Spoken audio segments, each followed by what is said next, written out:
Hey guys! As a Christian apologist, I'm out there engaging skeptics on the regular. Out there in the wild, I often hear brilliant gems like, "Ha! Stupid Christian! Science disproves God." Or, "You religious types are all the same. You believe everything without evidence. It's just blind faith, man." But is that true? I recently had a family member tell me at a family gathering, "Joe, I know there is no God." To which I replied, "Wow, you must have some amazing evidence to support that. Let's talk about this." And their response, "Yeah, I'm not getting into that." Isn't it kind of important? Think about it. It's one of the most important questions a human being can ask. God's existence is directly linked to questions like, who am I? Where am I going? What's my purpose? Why can't we talk about God in a logical, peaceful way? Well, it's in response to that kind of thinking that I put this thing together that I call the Bladedancer. Called this for no other reason other than it sounds profoundly awesome, and I've been playing a lot of Destiny lately. So I think as I unfold my argument, you'll agree with me that without God in the picture, nothing really makes much sense. When someone says God does not exist, they're saying something that's not only indefensible, but maybe even a little silly. But guys, even if you disagree with what I'm about to say, stick around till the end because I have something I really want to say to you. Anywho, the Bladedancer is a deductive argument. A deductive argument consists of some premises and then a final conclusion. Now, if the premises given are true ones, the conclusion follows logically, whether you like it or not. So, you ready? Here goes. Premise 1. If I'm making this video about God's existence and you're watching it, God exists. Premise 2. I am making this video and you are watching it. 3. Therefore, God exists.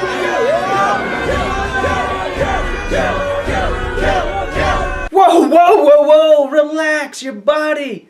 I know the theists are out there saying, "Oh man, his brain sucks and he's going to embarrass us." But fear not, my brothers and sisters. The Bladedancer cannot be stopped by mortal man. So let's dig in, shall we? What needs to be true for us to be here doing what we're doing? Let's start with the most fundamental question, or as German mathematician Leibniz put it, the first question. Why is there something rather than nothing?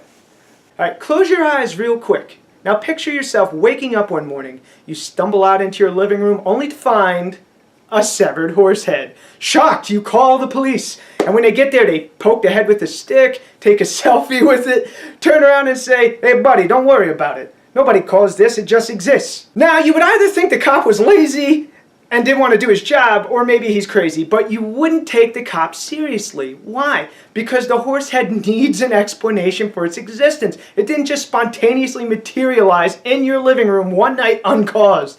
It began to exist, and anything that begins to exist needs an explanation for its existence. Yeah, well, that's just like your opinion, man. Now look at our universe. It too, like the horse head, had a beginning, only it was 13.8 billion years ago at what we call the Big Bang. And physics tells us that before the Big Bang, there was absolute nothing. Now it's important to understand what is meant by nothing. It means there was no matter, no energy, no space for something to occupy. Yeah, wrap your head around that one. So how did the universe come into existence? From nothing, when we know from everyday experience, out of nothing, nothing comes. Think of it this way. If there was ever a moment in time where absolutely nothing existed, what could possibly exist now? Nothing! Absolutely nothing! Stupid! You're so stupid! Dr. William Lane Craig puts it like this in what he calls the Kalam cosmological argument. Premise 1. Anything that begins to exist has a cause. Premise 2. The universe began to exist. 3. Therefore, the universe has a cause. So you concede that the universe had a cause. Very wise of you. But what can we know about that cause? Well, it needs to be timeless and immaterial because time and matter are properties of our universe. And since this cause created the universe, it isn't bound by things like time, matter, and the natural laws. The cause also needs to be crazy powerful because it created the whole universe out of absolute nothing. It had no materials to work with. But also, this cause would be personal. There's two types of causes we know of, natural and personal. Natural causes are scientific, and personal causes are when someone chooses to do something. So a natural cause isn't the answer because it requires nature, which came into existence at the Big Bang. It'd be like saying the universe created the universe.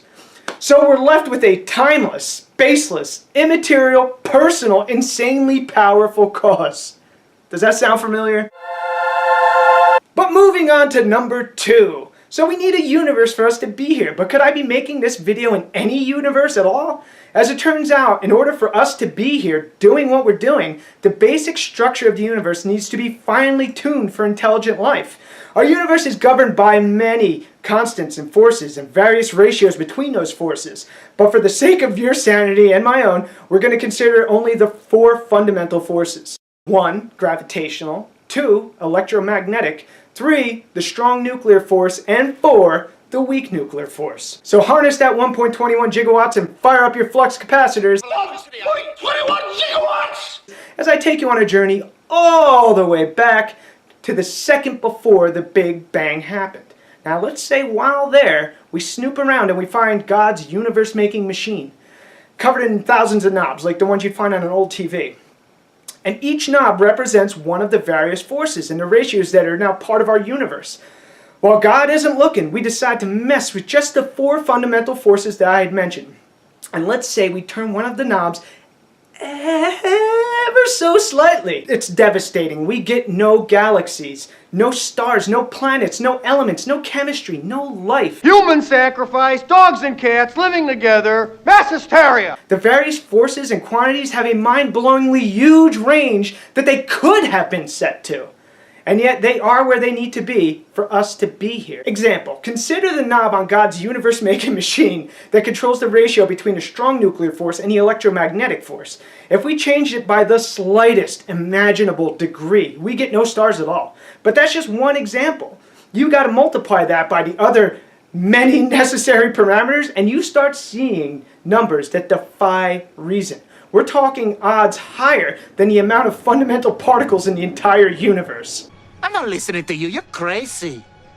Yeah, them some long odds. Astrophysicist Fred Hoyle has said, a common sense interpretation of the facts suggests that a super intellect has monkeyed with physics as well as with chemistry and biology, and there are no blind forces worth speaking about in nature. Now, believe it or not, what I'm saying isn't controversial, and most physicists and cosmologists would concede the apparent fine-tuning of the universe. But of course, there's still atheists watching this video, tearing their garments and shaking their fists at the screen, yelling, "Chance!" as though invoking chance somehow solves the fine-tuning riddle. This is what is known as the ABG theory. Anything but God. But let's explore this. Say a stranger pulls you into an alley and says, "See this briefcase? There's $1 billion in here, man. It's all yours. And all you have to do is flip this coin and get heads." Being the smarty that you are, you know there's a 50-50 chance you'll win. You like the sound of that, so you take the coin and flip. Tails. But the stranger says, "No worries, bruh. You flip that coin till you get heads. I want you to have this money." So you flip again. Tails. And again. Tails. This goes on for hours, months, years. And you get nothing time after time but tails. Now, will there ever come a moment where you go, I think this might be a trick coin. What else would you conclude? Maybe the stranger is a sorcerer, or maybe you're having the longest, most vivid hallucination of your life, but you would never say that it was due to chance. Why? Because we know there are limits to what can be reasonably explained by chance. And with our universe, mathematically speaking, the odds are so astronomically huge that chance just isn't a logical explanation. So you're telling me there's a chance? Yeah! I read you. Astrophysicist Paul Davies puts it like this: "There is for me powerful evidence that there is something going on behind it all. It seems as though somebody has fine-tuned nature's numbers to make the universe. The impression of design is overwhelming." But let's move on to number 3. To be here, we need complex biological systems. You have a lot of biological stuff going on in that body right now, like the cardiovascular system, the immune system, circulatory system, muscles, skeletal, and on all the way down to the complete complex microcity that operates in each one of your trillions of cells. Nobel Prize winner Linus Pauling says just one living cell in the human body is more complex than New York City. But where did all these complex systems come from? The simplest and most obvious answer is design. And it's pretty easy for us to spot design in the world around us. Just take a moment and look around the room you're in right now. How many things do you see that aren't designed and don't require a creator? Windows, computers, games. Obviously somebody made these things. They require an intelligence or a creator to explain their existence. Consider the device you're watching this video on. Was it formed through wind and erosion? Like the Grand Canyon, just time plus matter plus chance? Even if you don't know who designed it, you know it was because you see information, parts arranged for a specific purpose. It is intelligently designed. But if a cell phone or a computer needs a designer, then don't our hands, eyes, and brains need one as well? What it comes down to is understanding information. Think of the storage capacity on your iPad. My little pony, Don't judge me. You can put a lot of pictures on that thing, thousands of them. But the systems we design, like the iPad, are trivial when compared to the information storage systems found within each one of your trillions of cells. The average person is made up of about 50 trillion cells, and each one of those cells has a DNA strand. It stretches out roughly 5 feet in length. If you put each one of your DNA strands together end to end, it would go from here to the sun and back again 4 times. So what is DNA? It is literally a 4-character digital code. A unique blueprint with instructions to build you and only you. Microsoft's Bill Gates says DNA is like a computer program, but far, far more advanced than any software we've ever created. DNA is the most efficient information storage system in the universe. A gram of DNA can store up to 700 terabytes of information. That's equal to about 14,000 Blu-rays. So DNA is a code, but what exactly is a code?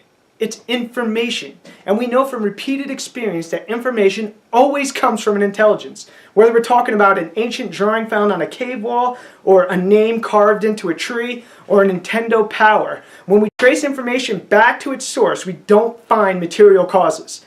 We find mind every time. But atheists, doesn't it bother you that for evolution even to begin, this DNA information, the blueprints to actually build the organism, need to be complete and in place? Don't you put that evil on me, Ricky Bobby! Don't you put that on us! But speaking of mind, let's move on to number 4. We need more than complex biological systems to be right here now. Bats, ferrets, duck-billed platypuses, platypi. Well, they're all complex too. But you won't catch them asking questions about God or even telling you what 2 plus 2 equals. In order to search for meaning or ask questions, we need consciousness or intentionality. Now this one can be a little confusing, so stick with me here. Simply put, intentionality is aboutness. It represents the object-directedness of our thoughts. See, we have thoughts about things, but it doesn't make sense to say I have a collection of molecules in my head about things. I'll have thoughts of my family, or of burritos, or about the Fellowship of the Ring, the raddest movie of all time. But physical objects don't show this kind of intentionality. A Ninja Turtle, or a rock, or a bunch of gray goop like our brains can't be about anything. Only consciousness is about or of other things. And that's where skeptics stumble, because for them, all explanations are limited to matter and natural processes. That's it. There can't be anything else. They believe that your thoughts and beliefs are only the result of physical processes in your head. Just matter crashing around up there in this automated circus of cause and effect. This bumped here, so now that's happening. Meaning your thought processes end up looking a lot like a game of Angry Birds.